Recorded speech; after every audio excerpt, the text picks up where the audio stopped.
আসসালামু আলাইকুম গাইস, আপনারা সবাই কেমন আছেন? এটা হচ্ছে আমার প্রথম ট্রাভেল। তো আমরা তিনজন ইন্ডিয়া আগরতলা যাচ্ছিলাম। তো আমরা কুমিল্লা রেল স্টেশন থেকে আমরা টিকিট কাটছি উপকূল ট্রেন। কীভাবে যাবেন আপনারা? তো আপনারা উপকূল ট্রেনে টিকিট কাটবেন। তো 60 টাকা করে নিবে আখাউড়া। কুমিল্লা থেকে আপনাদের সময় লাগবে মাত্র 40 মিনিট। 40 থেকে 50 মিনিট সময় লাগবে, আপনারা আখাউড়া স্টেশনে চলে আসবেন। তো আমরা ইতিমধ্যে চলে এসেছি। আমরা 3 নম্বর প্ল্যাটফর্মে নেমে আমরা হেঁটে 1 নম্বর প্ল্যাটফর্মে এদিকে হেঁটে আসতেছিলাম।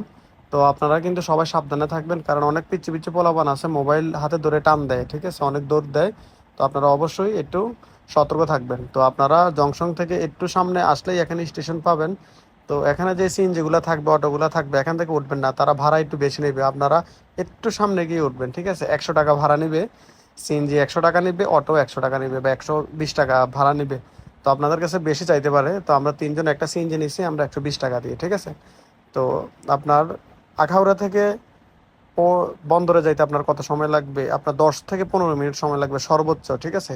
তো আপনারা এটা মনে রাখবেন, 10 থেকে 15 মিনিট সময় লাগবে আপনারা বন্দরে যাইতে। তো বন্দরে যাওয়ার এখানে আরও কিছু কাজ আছে। তো আপনারা প্রথমে যে কাজগুলো করবেন এটা হচ্ছে যে আপনারা কাস্টমস অফিসের এখানে একটা ব্যাংক আছে। তো এখানে একটা 1000 টাকা ফ্রি দিতে হয়। আপনারা যে বর্ডার ক্রস করবেন, ফ্রিটা দিয়ে আপনারা পাশে যে বাম সাইডে অফিসটা আছে এখানে আপনারা স্বাক্ষর করে নিতে হবে, ঠিক আছে। এখানে আপনারা সিরিয়াল মেনটেন করে আপনারা এখানে 1000 টাকা ফ্রি জমা দিবেন, ঠিক আছে। তো আপনাদের কাছে একটা কাগজ, একটা মানি রিসিটের মতো 1000 টাকা, এই যে একটা মানি রিসিটের মতো দিয়ে দিবে। তো আমরা তিনজনে 3000 টাকা লাগছে। তো আমরা যাচ্ছি যে আমার বন্ধু তুষার, আলাউদ্দিন ভাই, তো আমরা তিনজন একসাথে যাচ্ছি। তো 3000 টাকা নিবে, 1000 টাকা করে যদি আপনারা তিনজন হন তাহলে 3000 টাকা নিবে। তো আপনারা আর একটু সামনে গেলে বর্ডার বাংলাদেশের বিজিপি আছে, ঠিক আছে।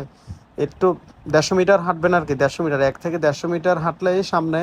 তো 1 থেকে 150 মিটার হাঁটার পরেই এখানে বিজেপি আছে। তো এখানে আপনার যে পাসপোর্ট আছে, তো এটা জমা দিতে হবে। তো এখানে এটা এন্ট্রি করবে, যে সামনেই দেখতে পাচ্ছেন আপনারা যে সিরিয়াল আছে, তো এখানে সিরিয়াল মেনটেন করে এটা লেখাই নিতে হবে, ঠিক আছে। তো এখানে জিজ্ঞেস করবে যে কেন যাচ্ছেন, এই সেই আবিজাবি এটা জিজ্ঞেস করবে। তো আপনি আপনার মতো করে বলে দিবেন, সমস্যা নাই।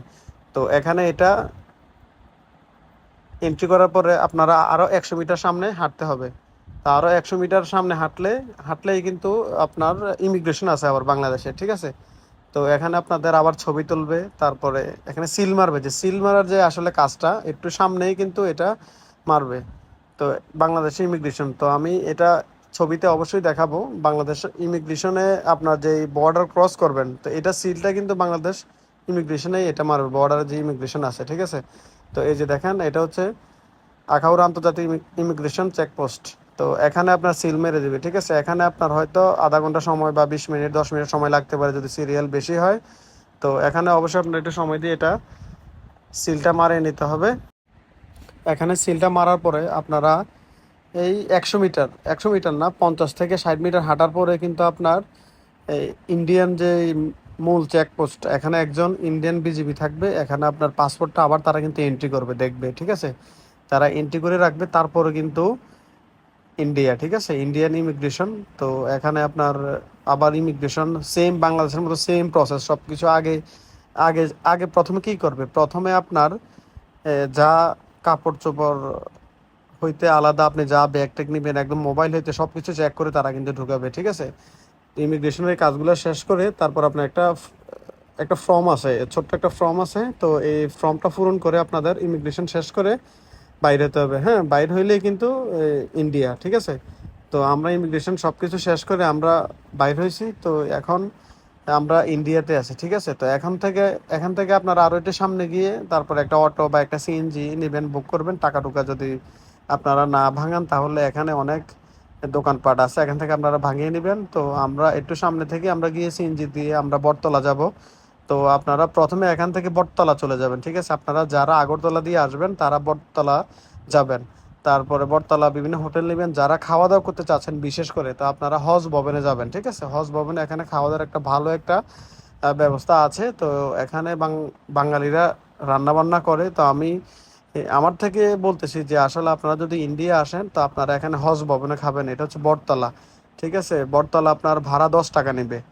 10 টাকা ভাড়া নিবে। তো আপনারা বর্ডার থেকে এখানে 10 টাকা দিয়ে চলে আসবেন, ঠিক আছে? আপনারা যারাই খাওয়া দাওয়া যা করবেন অবশ্যই বটতলা চলে আসবেন। তো এখানে আপনারা রুম পাবেন মাত্র 300 টাকায়, ঠিক আছে? পার ডে রুম পাবেন এখানে 300 টাকা। আর অনেক রুম আছে 500 টাকা পাবেন, 800 টাকা পাবেন, 1000-1500 টাকা পাবেন এসি ওলা রুম, ঠিক আছে? কিন্তু হজ ভবনের রুমগুলো আপনারা 300 টাকা পাবেন। তো আমার এই ভিডিওটা যদি ভালো লাগে আপনাদের, অবশ্যই আপনারা বেশি বেশি করে শেয়ার করে দিবেন। তো এটা আমি যে ভ্রমণ করছি আমার কত টাকা খরচ হয়েছে, তা আপনার সর্বোচ্চ সব মিলে আমার 3000 টাকা খরচ হয়েছে বাংলা টাকায়, ঠিক আছে? তো মাত্র 3000 টাকা ইন্ডিয়া ট্যুর হয়ে গেছে, ঠিক আছে? বর্ডার ফ্রি হচ্ছে 1000 টাকা। তো খাওয়া দাওয়া রুম ভাড়া মিলিয়ে 3000 টাকার ভিতরে ভ্রমণ হয়ে গেছে। তো এখানে খাওয়া দাওয়া করবেন আপনারা আসলে। তো সবাই ভালো থাকবেন। আসসালামু আলাইকুম। আজকে এই পর্যন্তই।